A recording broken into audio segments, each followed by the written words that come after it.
Magandang umaga sa ating lahat. Ngayon ay January 31, 2024 at narito ang update sa lagay ng panahon. Patuloy pa rin umiiral ang northeast monsoon o amihan dito sa bahagi ng Luzon at Visayas kung saan dala pa rin ito yung malamig na panahon lalong-lalo na sa madaling araw at meron pa rin tayong tsansa ng mga may hinang pagulan or pag-ambon na dulot nga ng amihan. Yung low pressure area naman na minomonitor natin sa labas ng ating area of responsibility ay nananatiling mababa yung tsansa na maging bagyo at pumasok sa loob ng PAR. Ngunit yung trough or extension nito ay patuloy pa rin nagdudulot ng mga pagulan sa malaking bahagi ng Mindanao. At para nga sa magiging lagay ng panahon ngayong araw ng Miyerkules, maulap na kalangitan at mataas na tsansa ng mga may hinang pagulan or pag-ambon ng mararanasan dito sa bahagi ng Cagayan Valley, Aurora, Quezon at Bicol Region, dulot yan ng amihan. Patuloy nga pong magiging maaliwalas yung panahon dito sa Metro Manila maging sa nalalabing bahagi pa ng Luzon at patuloy din pong magiging bahagyang malamig yung mararanasan natin ng panahon na dulot po ng amihan.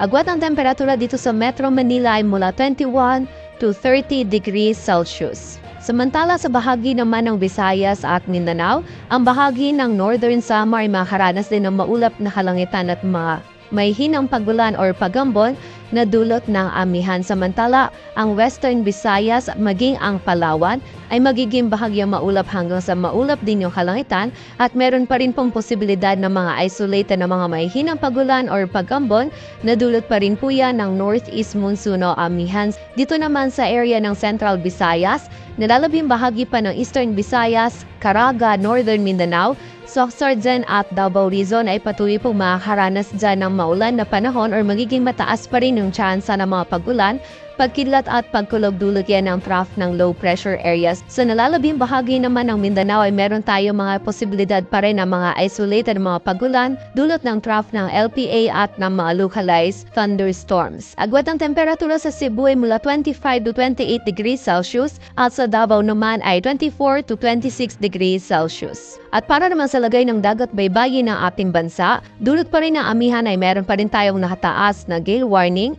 sa Eastern Seaboard Sea ng Southern Luzon, Visayas at Mindanao kung saan mapanganib pa rin yung pagpalaot para sa ating mga kababayang mangingisda pati na rin yung may mga maliliit na sasakyang pandagat. At para naman sa 3-day outlook ng mga key cities ng ating bansa, in the next 3 days bukas yan ng Webes hanggang sa Sabado, ang malaking bahagi po ng Luzon kasama na dyan ng Metro Manila, Baguio City at Legazpi City ay makakaranas pa din ng bahagyang maulap hanggang sa maulap na kalangitan. Meron lamang po tayong mararanasan ng mga isolated na mga may hinang pagulan or pag-ambon na dulot pa rin ng amihan. Dito naman sa bahagi ng Legazpi City by Saturday ay meron lamang din tsansa ng mga isolated na mga pagulan, dulot yan ng mga localized thunderstorms. Agwat ang temperatura sa Metro Manila ay mula 21 to 31 degrees Celsius, sa Baguio ay 12 to 22 degrees Celsius at sa Legazpi City naman ay 23 to 30 degrees Celsius. Sa bahagi naman ng Visayas, ang bahagi po ng Metro Cebu, Iloilo City at Tacloban City ay makakaranas na po ng bahagyang maulap hanggang sa maulap na kalangitan or generally fair weather condition na po yung ating mararanasan. Ngunit meron pa rin tsansa ng mga isolated na mga pagulan, pagkidlat at pagkulog dulot yan ng mga localized thunderstorms. Agwat ang temperatura sa Cebu ay mula 24 to 30 degrees Celsius, sa Iloilo City ay 24 to 30 degrees Celsius